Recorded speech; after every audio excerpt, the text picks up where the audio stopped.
allons parler des oxydants et des réducteurs. Partons sur une expérience.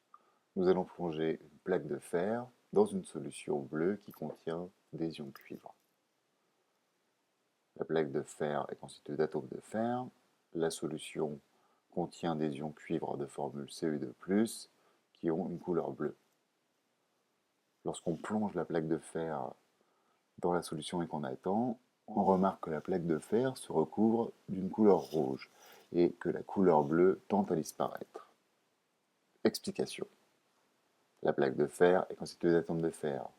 La solution bleue est constituée d'ions cuivre 2 de formule Cu2+.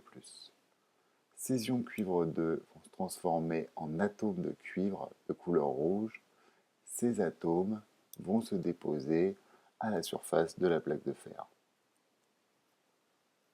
On écrit ça au moyen d'une demi-équation électronique. Alors, équation, il y a une flèche qui signifie que ça se transforme. Les réactifs sont des ions cuivre 2 Cu2+, et les produits des atomes de cuivre. Pourquoi demi-équation électronique? Alors, c'est une équation qui ne traduit pas la réalité, puisque les électrons n'existent pas en solution. Mais elle permet d'expliquer les choses. Vous allez voir comment. On nomme l'ion Cu2+ oxydant. Il va pouvoir capter les électrons et subir une réduction. Donc on dit que l'ion cuivre 2 est réduit en atomes de cuivre. Nous avons vu que les atomes de cuivre étaient réduits. Et pour le faire alors, que se passe-t-il? Si on observe la solution, on observe qu'elle prend une coloration verte. Cette coloration est caractéristique des ions Fer2 de formule Fe2+. Les atomes de fer se sont donc transformés en ions Fer2, libérant de par eux-mêmes 2 électrons. On peut résumer ceci au moyen de cette demi-équation électronique. Atome de fer se transforme en ion Fer2 et en 2 électrons. L'ion fer est alors appelé un réducteur. En bilan, l'atome de fer est oxydé en ion Fer2 de formule Fe2+. Le réactif qui cède des électrons, ici le fer, il est appelé réducteur.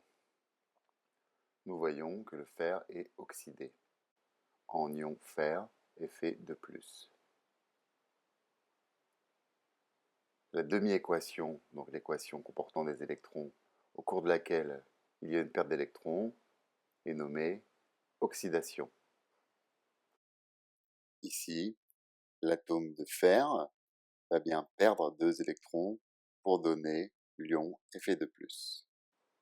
Le réactif qui gagne des électrons, ici l'ion cuivre 2, Cu2+, est appelé oxydant.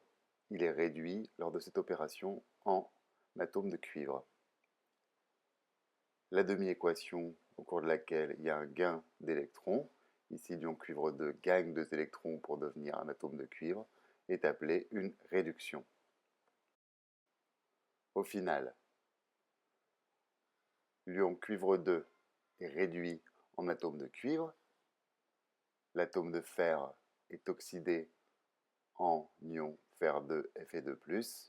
On a donc simultanément une oxydation et une réduction. On nomme donc ces réactions des réactions d'oxydoréduction, puisqu'il y a à la fois une oxydation et à la fois une réduction. Afin d'étudier ce qu'est un couple redox, nous allons étudier une autre réaction chimique. Nous allons prendre du cuivre, mais cette fois-ci du cuivre métallique. Nous le plongeons dans une solution qui contient des ions argent Ag+. Donc, le fil de cuivre trempe dans la solution. Un peu plus tard, nous voyons que la solution se colore d'une couleur bleue. C'est la couleur caractéristique des ions cuivre 2. On observe également qu'il se forme quelque chose au fond de la meilleure. Ce sont des atomes d'argent. Si on attend encore, la couleur bleue devient plus intense. Il y a donc plus d'ions cuivre formés. De plus, on voit au fond de la meilleure que de nombreux ions argent se sont alors formés. Alors qu'avons-nous observé sur cette vidéo? Les ions argent se sont transformés en atomes d'argent. La formule des ions argent est Ag+, ce qui signifie qu'il leur manque un électron. Les ions argent vont donc gagner un électron pour former des atomes d'argent. Dans cette demi-équation électronique, demi-équation parce qu'il apparaît des électrons, les ions argent sont l'oxydant. On dit que les ions argent sont réduits en atomes d'argent. D'autre part, on a vu apparaître la couleur bleue caractéristique des ions cuivre 2. Les atomes de cuivre se sont transformés en ions cuivre 2.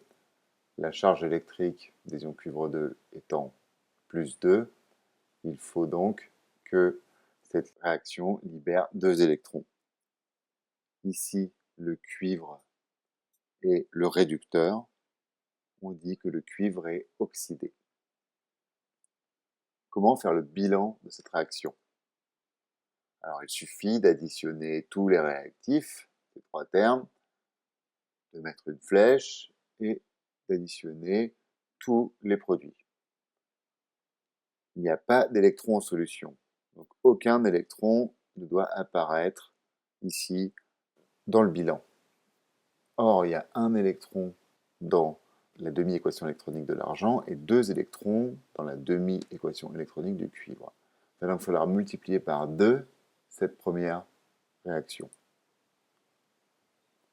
Alors, en la multipliant par 2, maintenant nous aurons 2 ions argent, 2 électrons dans les réactifs et 2 électrons dans les produits.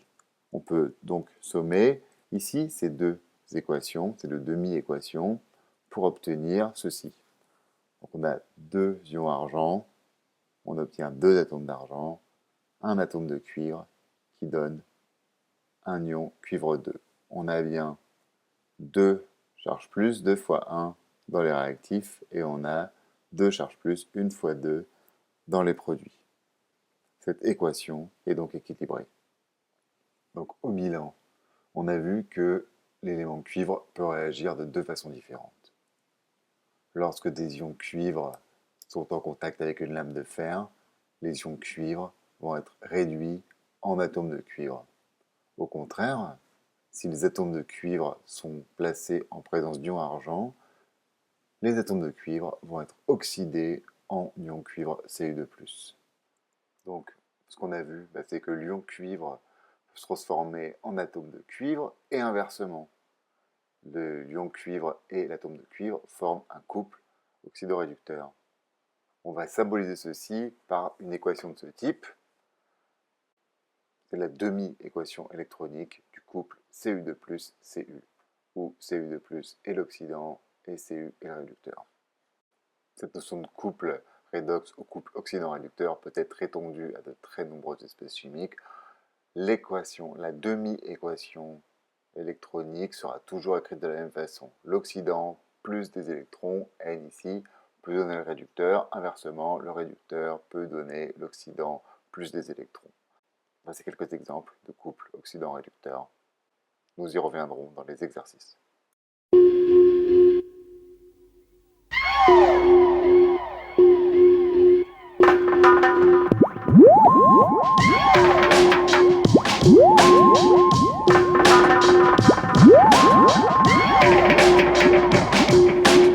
This must be underwater love. The way I feel it sleeping all over me. This must be underwater love. The way I